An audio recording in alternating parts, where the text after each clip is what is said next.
मुफ्ती साहब के YouTube channels को सब्सक्राइब कीजिए। आस्क मुफ्ती तारिक मसूद। इरम मोहम्मद लाहौर से पूछती हैं, अंबिया की तौहीन पर इस्लाम में क्या सज़ा है? रसूलुल्लाह सल्लल्लाहु अलैहि वसल्लम की तौहीन पर सज़ाए मौत है, किसी और नबी की तौहीन पर शरीयत में क्या सज़ा है? नबी सल्लल्लाहु अलैहि वसल्लम की तौहीन हो या किसी और भी पैगंबर की तौहीन हो, तो इसमें यह देखा जाएगा कि अगर तौहीन करने वाला मुसलमान है तो इसका मतलब वो मुर्तद हो गया, और मुर्तद की सज़ा इस्लाम में कत्ल है। तो 3 दिन तक उसको मोहलत दी जाएगी, अगर वो तौबा कर ले तो उसको जो है वो माफ़ कर दिया जाएगा, और अगर वो तौबा नहीं करता तो उसका सर कलम कर दिया जाएगा। और अगर गैर मुस्लिम तौहीन करता है तो नबी सल्लल्लाहु अलैहि वसल्लम की सीरत में फिर कत्ल करना भी साबित है, मुआफ़ करना भी साबित है, दोनों चीज़ें साबित हैं। तो ऐसी चीज़ जिसमें इस्लाम ने हमें ऑप्शन दिया है, उसमें फिर हुकूमत को इख्तियार है कि वो कानून साजी करे ज़माने को और हक़ाइक़ को सामने रख कर।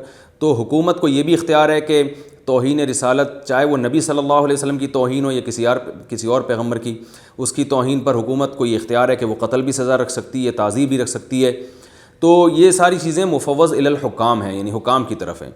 तो चूँकि पाकिस्तान एक इस्लामी कंट्री है, तो इस वक्त मौजूदा हालात को देखते हुए जनरल ज़िया के दौर में उलमा ने हुकूमत को ये तजवीज़ दी थी कि उसकी सज़ा कत्ल रखी जाए तौहीन रिसालत के मुर्तकिब की, क्योंकि इस वक्त इलेक्ट्रॉनिक मीडिया इतना आज़ाद हो गया और इस्लाम दुश्मन तहरीकें इतनी ज़ोर पर हैं कि अगर इस मामले में लचक दिखाई गई तो नबी सल्लल्लाहु अलैहि वसल्लम की इज़्ज़त फिर महफूज नहीं रह सकती हमारे मुल्कों में, और दुनिया में भी ऐसा ही है।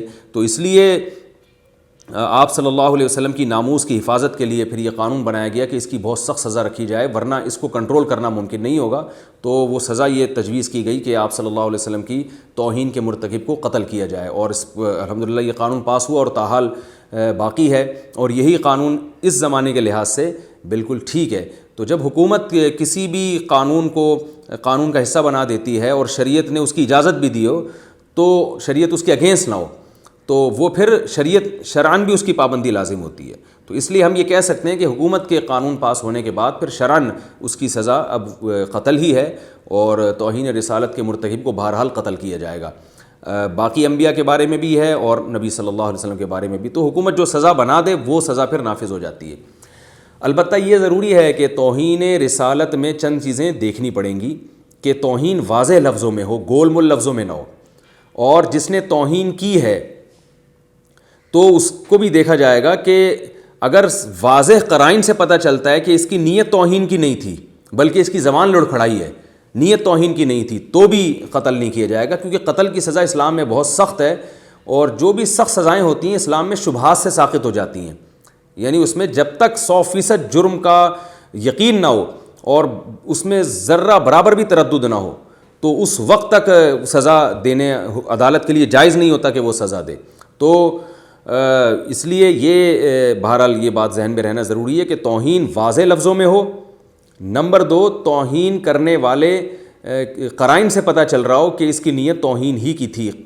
क़राइन से ये ना पता चल रहा हो कि तौहीन की नीयत नहीं थी, कोई बात बयान कर रहा था, ज़बान लुढ़खड़ा गई, या बोलना कुछ चाहता था, या निकला कुछ है, या इसकी नीयत तौहीन की नहीं थी। जैसे मैंने बताया कि ऐसा भी हुआ है कि बाज़ जगह कहीं पोस्टर लगा हुआ है, रसूलुल्लाह सल्लल्लाहु अलैहि वसल्लम का उस पर नाम है, और किसी ने आपके घर के बाहर पोस्टर लगा के चला गया वो। अब आपने जब पोस्टर फाड़ा तो आपकी नीयत नबी के नाम की तौहीन नहीं है, आपको तो ने तो देखा भी नहीं क्या लिखा हुआ है। आपने कहा मैंने नया कलर करवाया था और किसी ने मेरे घर के बाहर पोस्टर क्यों लगा दिया, इश्तिहार क्यों लगा दिया। आपने वो फाड़ के फेंका, इत्तेफाक से नीचे गंदगी थी वो उसमें गिर गया, तो इस पर भी लोगों को जेल में डाल दिया गया है कि जी इसने तौहीन रिसालत की है, नबी के नाम को माज़अल्लाह गंदगी में फेंका है, माज़अल्लाह।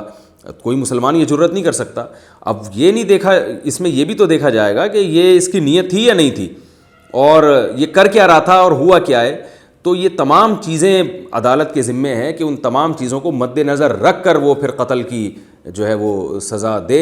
अगर ये अदालत ये तमाम चीज़ें सामने रखे बग़ैर कत्ल की सज़ा उसको दे देती है मुजरिम को, तो फिर ये अदालत की तरफ से ज़्यादती होगी। और ये तमाम चीज़ें मौजूद हों, इसके बावजूद भी अगर कत्ल की सज़ा नहीं देती तो फिर भी ये ज़्यादती होगी, ये नबी सल्लल्लाहु अलैहि वसल्लम की ज़ात के साथ फिर ज़्यादती होगी। तो इसमें जो है ये आवाम को चाहिए जज्बातियत से हट कर ज़मीनी हक़ाइक़ को देखते हुए اور اسلام کے اصل حکم کو دیکھتے ہوئے فیصلہ کیا کریں، کیونکہ آج کل یہ مسئلہ اتنا زیادہ اس میں لوگ جذباتی ہو جاتے ہیں کہ بعض دفعہ بے گناہ لوگ بھی جیلوں میں چلے جاتے ہیں، اور ایسے لوگ ہیں، وہ بیچارہ کوئی پوسٹر پھاڑ رہا تھا، اس کی نیت نہیں تھی، اس کو پتہ ہی نہیں تھا اس میں لکھا ہوا کیا ہے، اس کو جناب توہین رسالت کے کیس میں اندر کر دیا۔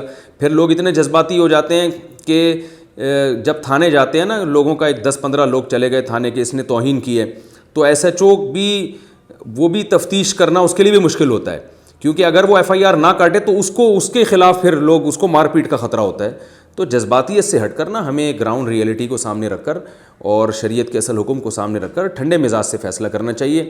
اگر واقعی توہین ہوئی ہے اس میں دوسرا پہلو نکلتا ہی نہیں ہے، اور توہین کرنے والے کی یہ بھی ہمیں کوئی ایسے واضح قرائن نہیں ہے ملتے کہ اس کی نیت کیا تھی، تو پھر یقیناً اس کو قتل کیا جائے گا۔ عدالت جو ہے وہ پر لازم ہے کہ اس کے قتل کا فیصلہ کرے۔ آسک مفتی طارق مسعود۔